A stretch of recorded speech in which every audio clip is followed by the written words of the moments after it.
কলকাতা ময়দানে শতাব্দী প্রাচীন ইতিহাস, ঘাসের শরীরে লেগে থাকা ঐতিহ্য, মোহনবাগান, ইস্টবেঙ্গল, মোহামেডান স্পোর্টিং ক্লাব, তিন প্রধানের গৌরবময় অধ্যায় এবার পাঠ্য বইয়ের পাতায়।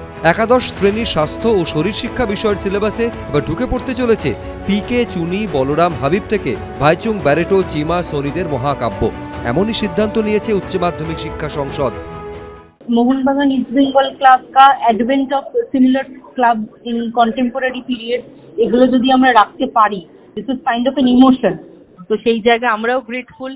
আর আগামী প্রজন্ম যারা আসলেই ভুলে গেছে এই ধরনের পুরনো এই দলগুলো, এই ইনস্টিটিউশনগুলো, সেগুলো আবার রিভাইভড হবে। শ্যাম থাপার বাইসাইকেল কিক, মাজিদ বাস্কারের নান্দনিক ড্রিবল কিংবা পিকের ভোকাল টনিক থেকে IFA shield, I league, ISL, Durand বা আসিয়ান জয়ের মুহূর্ত পাঠ্য বইয়ে জায়গা করে নেবে এমনই একটি অবিস্মরণীয় অধ্যায়। উচ্চ মাধ্যমিক শিক্ষা সংসদের এই সিদ্ধান্তে উচ্ছ্বসিত ক্লাব কর্তারা। আমি প্রথমেই ধন্যবাদ দেব মাননীয় মুখ্যমন্ত্রী শ্রীমতী মমতা বন্দ্যোপাধ্যায়কে এবং ডেফিনেটলি শিক্ষামন্ত্রী এবং শিক্ষা সংসদকে, যে তারা এই ভাবনা চিন্তাটা করে পাঠ্যপুস্তকে নিয়ে আসছে। এটা সবচেয়ে বড় কথা হচ্ছে পরবর্তী প্রজন্মের কাছে পৌঁছে দেওয়া, কারণ তাদের কাছে বার্সেলোনা, ম্যানচেস্টার ইউনাইটেড আগে চলে আসছিল। সেই পড়াশোনাটা যদি মধ্যে যদি মোহনবাগান ইস্টবেঙ্গল মোহামেডান চলে আসে, এটা অত্যন্ত আনন্দের বিষয়। গভর্নমেন্টকে, সরকারকে ধন্যবাদ জানাই এবং আমি বিশেষ করে শিক্ষামন্ত্রী মাননীয় ব্রাত্য বসু মহাশয়কেও বলেছিলাম, আগেও দেখা হয়েছিল, এইরকম একটা উদ্যোগ অনেক আগেই নেওয়া উচিত ছিল।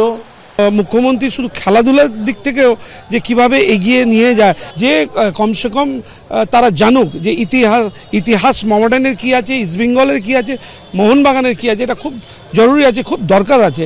তার জন্য আমি ধন্যবাদ জানাই, সরকারকে ধন্যবাদ জানাই এবং বিশেষ করে মুখ্যমন্ত্রীকে ধন্যবাদ জানাই।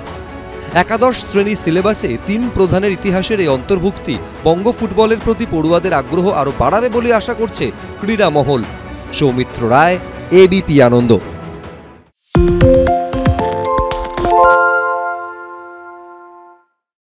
সত্য অন্তহীন, সত্যের খোঁজও তাই, সত্য সন্ধানে তাই আমরা অক্লান্ত, অকুতভয়। এবিপি আনন্দ নতুন ভাবনার প্রতীক, যা মনে মুক্ত, তথ্যে যুক্ত এবং যাবতীয় সীমানার বাঁধন থেকে মুক্ত। সীমা না শব্দটির মধ্যে লুকিয়ে আছে মানা শব্দটি, যেন চোখ রাঙানি এক অদৃশ্য বেড়াজাল, যা আটকে রাখে আমাদের এক ছোট্ট গণ্ডির মধ্যে। একমাত্র সঠিক খবরই গড়ে তুলবে এক মুক্ত সমাজ। সেই জগৎ গড়ার লক্ষ্যে কোনো সীমানার ঠুকুটি আমরা মানব না। এবিপি আনন্দ এগিয়ে থাকে, এগিয়ে রাখে।